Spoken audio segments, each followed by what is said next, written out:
Hola, ¿qué tal? Bienvenidos a este curso de economía. En este video voy a explicar a grandes rasgos qué es la economía, destacar cuál es la importancia que tiene esta ciencia para la aplicación práctica y sobre todo para la vida profesional. Vamos también a discutir cuál es la metodología que utiliza la economía, destacando para ello cuál es su objeto de estudio, su unidad de estudio, qué método utiliza para, digamos, obtener conocimiento. En este primer video, por lo tanto, abordaremos estos puntos. Como primer término, vamos a discutir, bueno, ¿qué se entiende por economía? ¿Qué debemos de entender por economía? Si bien es cierto, existen varias definiciones de lo que es economía que vamos a ir mostrando a lo largo de este video. Aquí les traigo una que me parece que sintetiza los puntos de diversos autores. La economía, por lo tanto, hace referencia a la toma de decisiones, es decir, se refiere a elegir entre recursos escasos que tienen usos alternativos.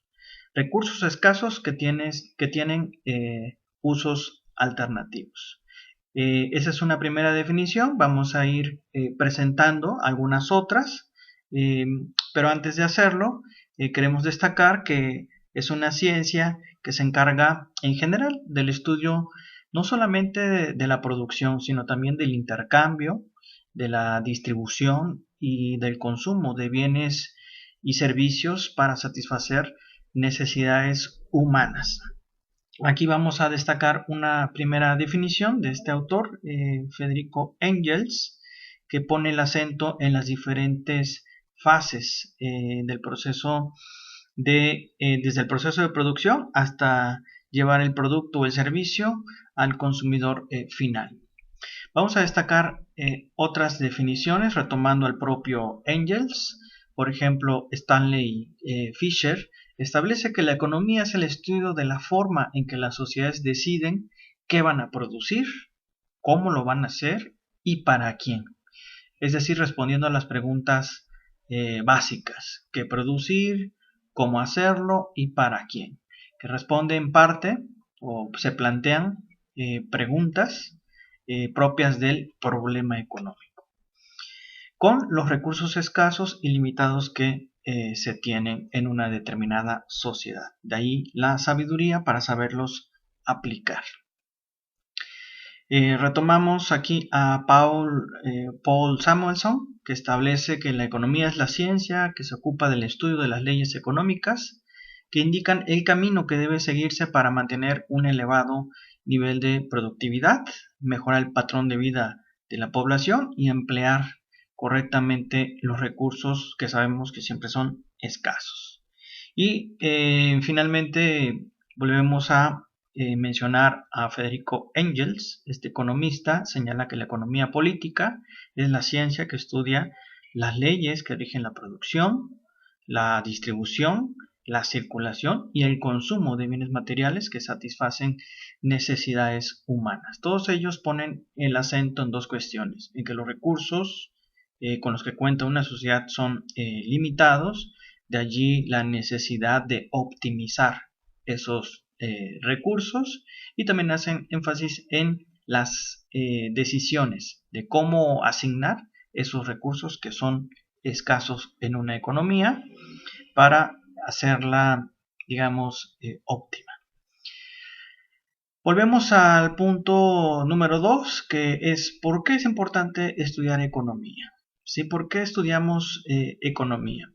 Bueno, desde el momento en que dirigimos una organización o tenemos la intención de abrir una empresa, por ejemplo, es necesario tener un conocimiento del área económica. Pensemos, por ejemplo, en un ingeniero agrónomo, sí, que desee abrir un negocio, o pensemos, por ejemplo, en un médico que quiera abrir su consultorio particular. Evidentemente requiere conocimiento básico de la economía, ¿sí? Si estamos hablando de que el conocimiento económico nos permite tomar mejores decisiones económicas, de ahí se fundamenta la necesidad de, digamos, adentrarnos al campo de la economía para tomar mejores decisiones. Es evidente que en el mundo real todos somos ya sea consumidores o compradores. De lo contrario, no estaremos insertos en el sistema económico. Soy, digamos, vendedor u oferente de un bien o de un servicio, o incluso de mi propia mano de obra. O si tengo algún recurso que rento, bueno, soy oferente de ese bien o de ese servicio. Pero también requiero consumir. Desde que estamos vivos requerimos consumir bienes y servicios, y por lo tanto también somos compradores. Entonces siempre estamos en esa dualidad entre ser oferentes y ser demandantes. De allí la necesidad de comprender en dónde estamos parados en un sistema económico.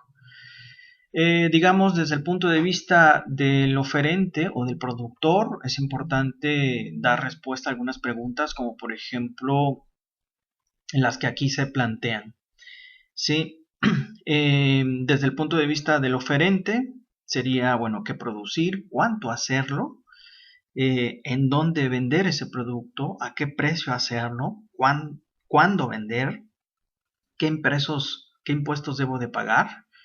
Y desde el punto de vista del consumidor nos hacemos preguntas en la vida diaria como por ejemplo, ¿qué necesito comprar? ¿Cuánto necesito comprar? ¿Con quién comprar? ¿Cuándo comprar? Y a qué precio comprar? ¿Sí? Entonces, de allí la necesidad de conocer, eh, digamos, lo que nos ofrece la economía para tomar mejores decisiones. Si estamos hablando de un agrónomo, por ejemplo, aquí en la fotografía estamos hablando de un agrónomo que decide abrir un negocio, bueno, pues este debe ser capaz de responder a estas preguntas, debe de ser capaz de estimar cuáles son los costos de producción y de establecer un precio que sea lo suficiente para cubrir sus costos y además llevarse una ganancia, pero un precio que no sea tan alto como para digamos, estar en desventaja de los competidores. Es decir, es un mercado en el cual hay otros oferentes. Entonces, de allí la importancia de conocer el campo de la economía para gestionar mejor a las organizaciones, para gestionar mejor a las unidades de producción, que en este caso, por ejemplo, las unidades de producción agropecuarias. Entonces, el manejo eficiente de agronegocios, siguiendo con el ejemplo de ingeniero agrónomo, bueno, requiere conocimiento económico, conocimiento sobre la gestión económica para hacer más rentable a la organización. Independientemente de cuál sea nuestra profesión, necesitamos conocimiento de economía. Así sea un médico que quiere abrir, por ejemplo, un consultorio privado, bueno, requiere tener información económica sobre al menos cuáles serían sus costos de operar, es decir, cuánta mano de obra necesitaría contratar, cuánta equipo médico es el óptimo, qué precio de la consulta establecería, etcétera. Entonces, independientemente de la profesión, el conocimiento de la economía nos ayuda a gestionar mejor a las organizaciones. Y no solamente eso, en nuestra vida cotidiana todo el tiempo estamos tomando decisiones económicas y en ese sentido todo el tiempo estamos valorando los costos y los beneficios de nuestras decisiones, toda vez que los recursos siempre son escasos y los recursos tienen usos alternativos. Es decir, por ejemplo, el hecho de que ustedes estén aquí viendo este video, invirtiendo 15 o 20 minutos, estar viendo el video, tuvo un costo alternativo, que es dejar de hacer otras cosas. Por ejemplo, no sé, estar trabajando y ganar algo en ese tiempo o estar realizando alguna otra actividad. Entonces, los recursos económicos, empezando por el tiempo, que es el recurso más valioso que tenemos, tienen usos alternativos. Siguiendo con el ejemplo, bueno, un ingeniero agrónomo requiere conocimiento económico para mejorar la gestión económica de esa empresa. Deberá responder a preguntas como, por ejemplo, ¿cuántos jornaleros necesito emplear? ¿Qué materia prima necesito comprar? ¿Cuáles son los costos de producción asociados al volumen que pretendo producir? ¿Cuánta maquinaria adquirir? ¿Cuánto debo de producir para maximizar mis ganancias? Etcétera, etcétera. Son algunas de las preguntas que, sin duda alguna, el conocimiento de la economía nos ayuda a contestar. Muy bien, pues ahora pasemos a la cuestión de si la economía es o no una ciencia. Lo primero que debemos aclarar, bueno, ¿qué es una ciencia? Una ciencia, pues, primero que nada es un conjunto sistematizado de conocimientos con los cuales, al establecer principios y leyes universales, el ser humano intenta describir, intenta explicar e incluso transformar el mundo que le rodea, ¿no? La ciencia, en ese sentido, utiliza tres elementos importantes: teoría, método y técnicas de investigación. Sí, la teoría simplemente es un conjunto de proposiciones que intentan describir, explicar e incluso predecir el comportamiento de ciertos fenómenos en un área de estudio en particular. Es decir, nos dice si X, entonces Y. Por su parte, el método, digamos, lo podemos definir como el camino para alcanzar el saber, ¿no? Sus rasgos, en el caso de la ciencia, pues es el método científico, los rasgos del método científico. Algunos rasgos destacados es su verificación empírica, su experimentación controlada, su fundamentación en un conjunto de generalizaciones y que es fáctico, es decir, se refiere a los hechos. Y las técnicas de investigación, bueno, simplemente son instrumentos que nos permiten recopilar, que nos permiten analizar y procesar esos datos para convertirla en información para la toma de decisiones. Entonces, sabiendo que la ciencia se integra de estos tres elementos, necesitamos saber, bueno, ¿qué hace la ciencia económica? ¿Cuál es la metodología de la ciencia económica? Entonces, la metodología de la ciencia económica se basa principalmente en la observación. A partir de aquí, bueno, aspira a formular principios generales, teorías que expliquen los hechos económicos, leyes que traten de hacer generalizaciones e incluso predicciones. Es decir, si esto sucede, entonces pasará esto. De aquí que, bueno, la economía, ¿sí?, se basa principalmente en la observación, en el método inductivo, en el método deductivo, para, digamos, formular estos principios, estas teorías, leyes. Sin embargo, hay que aclarar que la ciencia económica pertenece a las ciencias sociales. Y por lo tanto, sus leyes, las leyes que de ella emana, bueno, no son universales, son probabilísticas. Es decir, no es como en las ciencias de la física, en las ciencias de la química, en donde tú tiras, por ejemplo, una piedra de cierta altura con cierta presión del viento y sabes que va a caer en tanto tiempo. En el caso de la economía es complicado experimentar, porque la unidad de estudio son los seres humanos y los seres humanos por definición son impredecibles. Entonces las leyes que emanan de la economía son de un carácter probabilístico, es decir, se cumplen en el promedio. Cito un caso.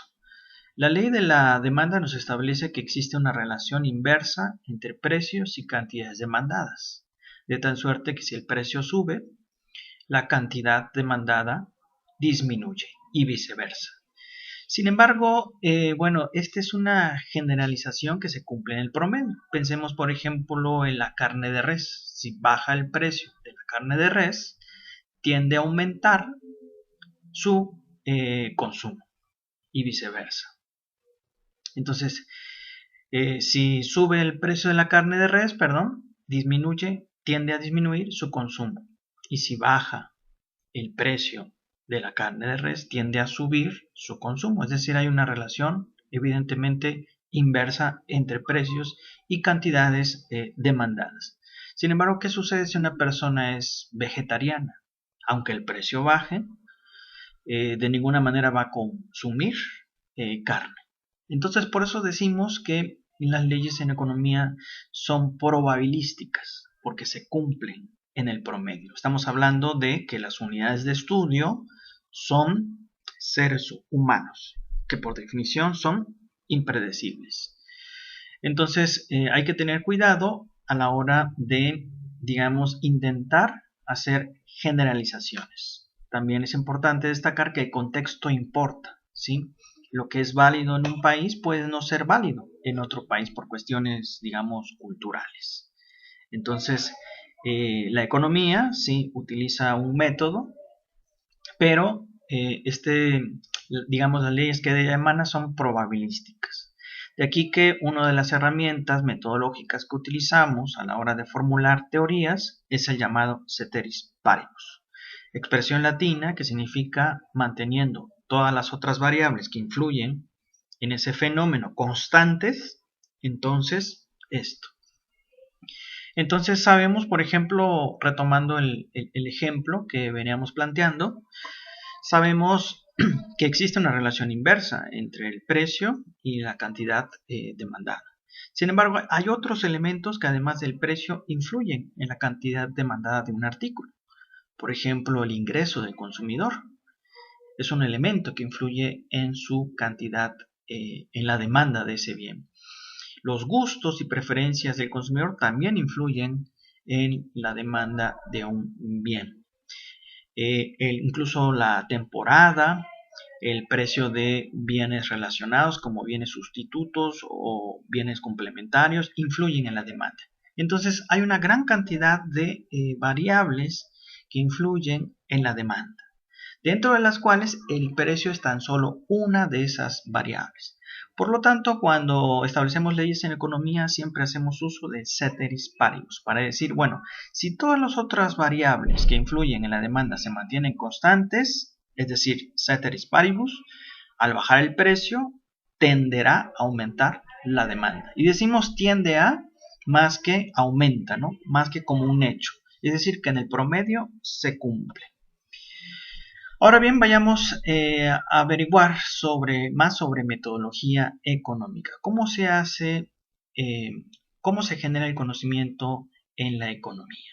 Primero que nada, como señalábamos, parte de la observación sistemática de la realidad para encontrar, bueno, se observan los hechos económicos con la intención de encontrar correlación entre fenómenos aparentemente que no tienen que ver uno con el otro, con la finalidad de establecer leyes, relaciones causales que nos permitan encontrar correlaciones, que nos permitan establecer leyes para describir, para explicar, incluso predecir los hechos económicos. Entonces partimos de ahí y también, bueno, contamos con el método inductivo a partir de la observación y con el método deductivo. Estos dos nos van a servir para establecer hipótesis, en el primer caso, en el inductivo, hipótesis sobre el comportamiento de los hechos conocidos y observados. En el caso del método deductivo, hipótesis sobre el comportamiento de los hechos no conocidos, sobre posibles relaciones entre estos y los observados. Entonces, a partir de la observación, utilizando estos dos métodos, deductivo e inductivo, se establecen hipótesis. Si X, entonces Y. Y estas hipótesis nos llevan a formular principios, nos llevan a formular teorías, leyes o modelos explicativos de esa realidad que sabemos que es demasiada compleja, ¿sí? Entonces, bueno, estas hipótesis se someten a contrastación empírica y de ahí salen estas leyes con las características que ya explicamos. La validez, ¿sí? En este caso, va a estar sustentada por la permanente comparación que tiene con la realidad. Sabemos que en las ciencias sociales el contexto importa y lo que es válido en un tiempo puede ser no válido en otro tiempo.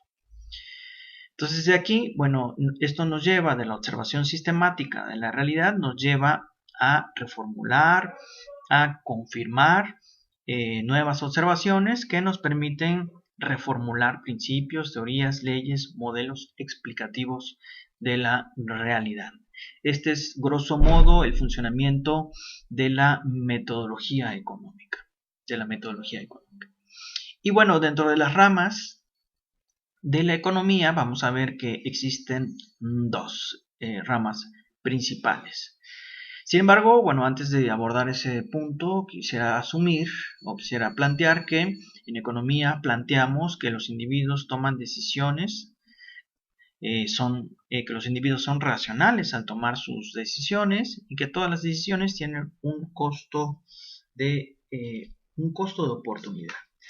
En ese sentido, ya habíamos abordado brevemente el tema del costo de oportunidad. Decimos, el costo de oportunidad hace referencia al mejor valor no realizado, ¿sí? El hecho de que ustedes estén aquí invirtiendo unos minutos atendiendo esta clase virtual tiene un costo de oportunidad, que es aquello que pudieron haber hecho en lugar de estar tomando esta clase.